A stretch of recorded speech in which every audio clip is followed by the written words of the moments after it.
Picture this, a region of the world that is the poorest, where people have a hard time finding food for the day, and where some are still dying from famines, where babies and mothers die in childbirth, where civil wars are rampant, where inflation are forcing people to take a wheelbarrow of cash to buy vegetables, where horrific dictators are in power decade after decade, and where people die from all the basic diseases that we cured in the rest of the world.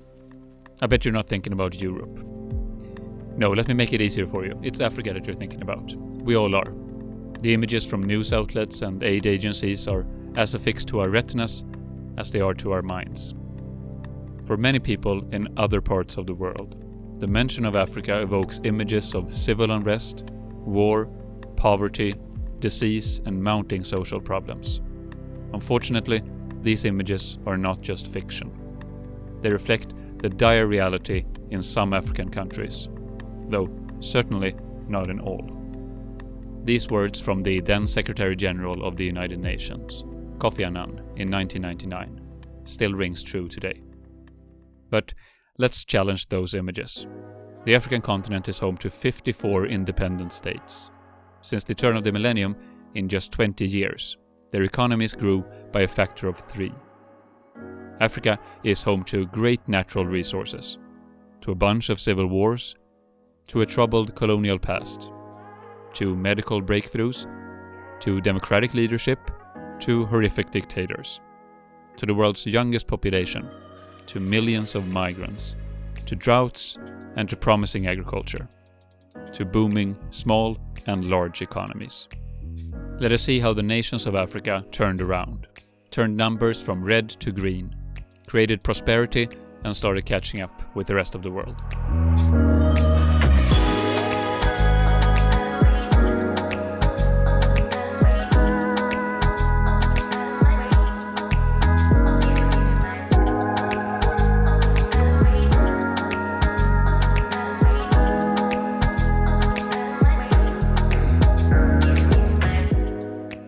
Let us start by looking at the world in the year 2000. Between 1980 and 2000, the economies of South America grew on average with 59%. For Europe, the number was 134%. For Asia, 138%. For North America, 192%. And for Africa, just 36%. If we remove 3 very small nations with high growth, oil-rich Equatorial Guinea, and the island nations of the Seychelles and Mauritius, the average for the remaining is just 9% over 20 years. If we lay out all the nations of the world, using yellow markers for the African nations and green for the rest, we can see how poorly many African nations did. 36 nations with data available for both years in the World Bank database had a negative economic development per capita during these 20 years.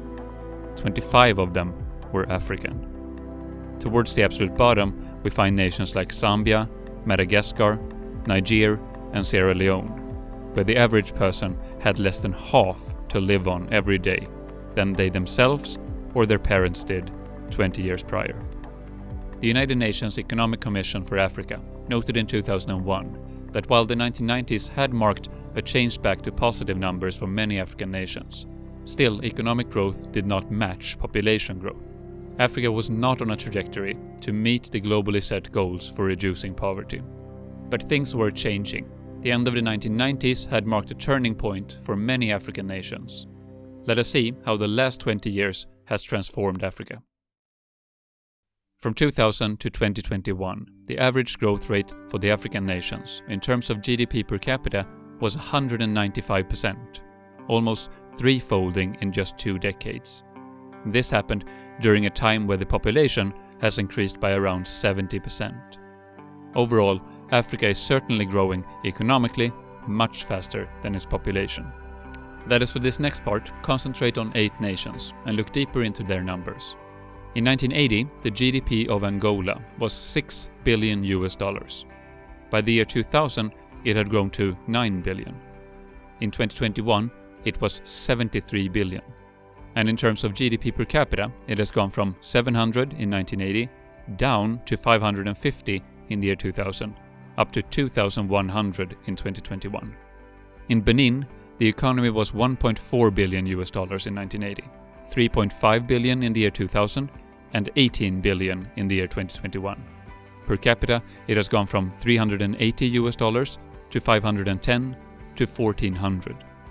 In Ghana, the economy was $4.5 billion in 1980, slightly higher at 5 billion in the year 2000, and 78 billion in 2021.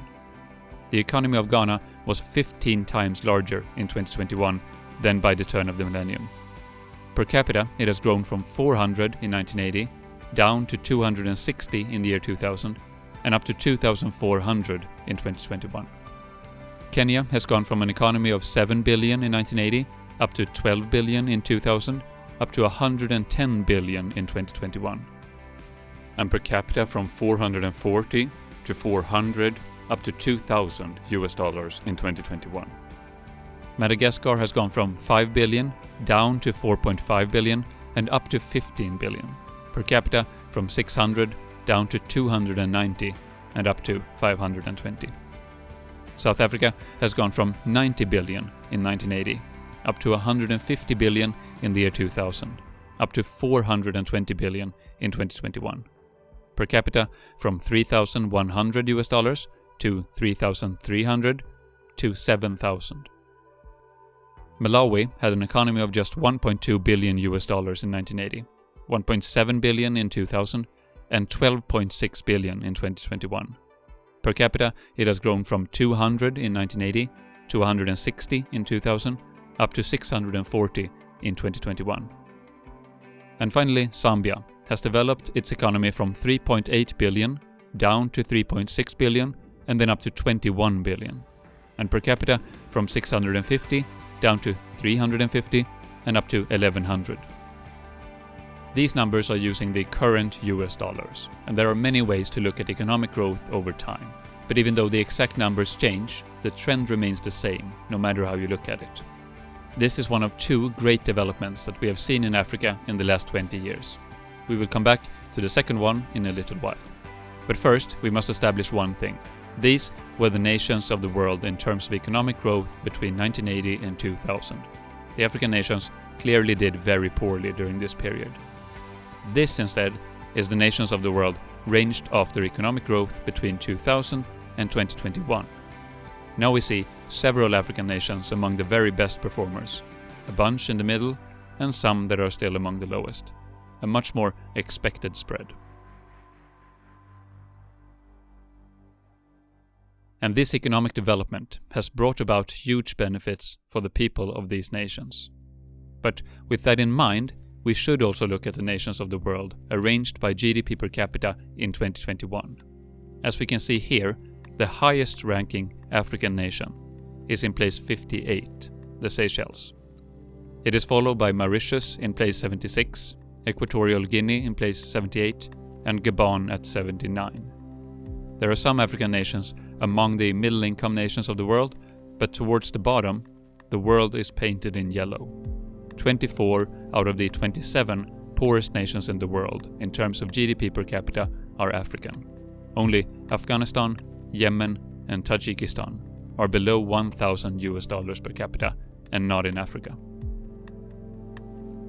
So it is clear that we see great economic growth in most African nations, but it is also clear that most of them are starting from very low levels and can hence be very vulnerable to outside development. This was clearly seen during the COVID pandemic.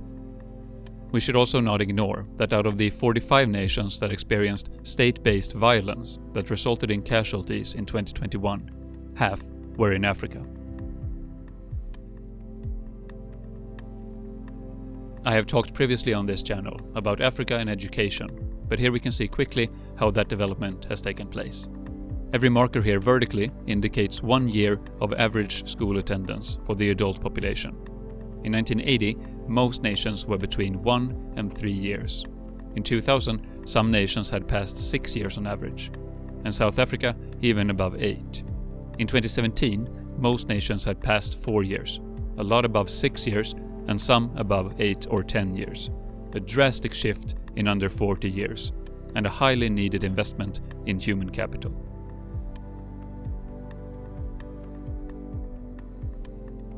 But there has also been a huge change when it comes to health on the African continent. One of the driving factors in the economic decline in the 1990s and early 2000s, in the nations that were hit the hardest, was the HIV/AIDS epidemic. Let us look at how that has developed in the last few decades.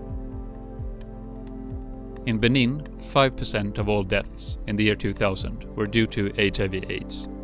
In 2019, that was down to 2.2%. In Ghana, from 11% to 7%. In Kenya, from 40% of all deaths down to 17%. In Malawi, from 34 down to 12. In Zambia, from 36 down to 18. In South Africa, it has gone down only slightly, from 30 to 28%. In Angola, we have seen a sharp increase from 3.4% of all deaths to 10.4%. And in Madagascar, from 0.3% to 1.5%.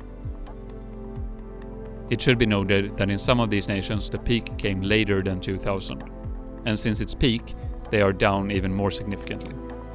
In Angola, we have seen a steady growth in HIV/AIDS related deaths, but the number of new infections is going down since 2009. And let us look at some other causes of death. This is the risk of dying in tuberculosis in our 8 nations from 2000 to 2019. And this is malaria.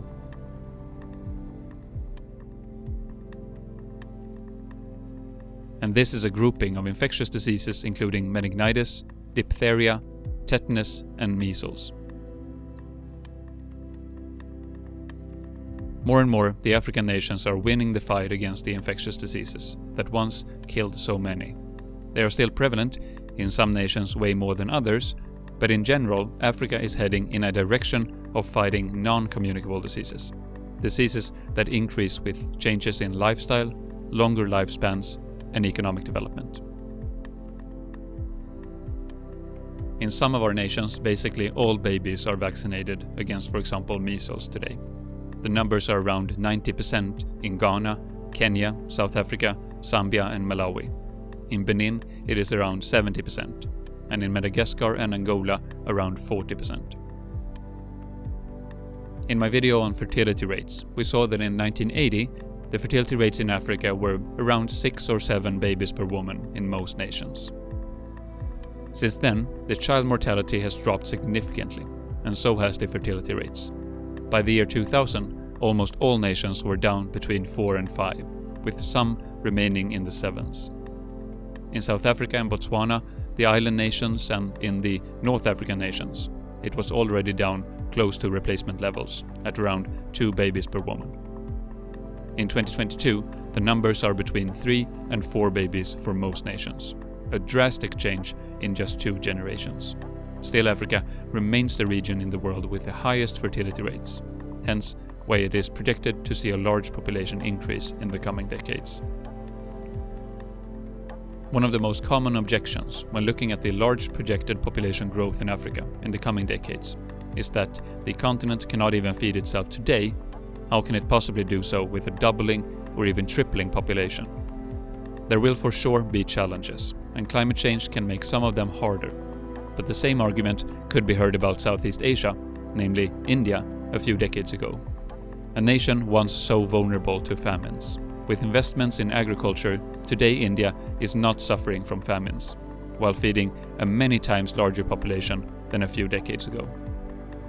The problem for Africa is not the lack of agricultural land, it is the poor yields.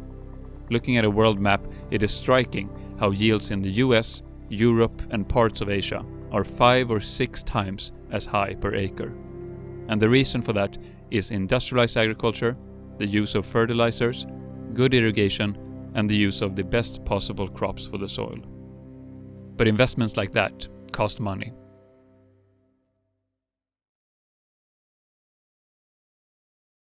We have another part coming up where we will look more closely into the role of the West in Africa, the impact of colonialism and geography. And later we have a video on foreign aid and how that has impacted the African nations. If you don't want to miss out on those videos, please consider subscribing. Thank you so much for watching.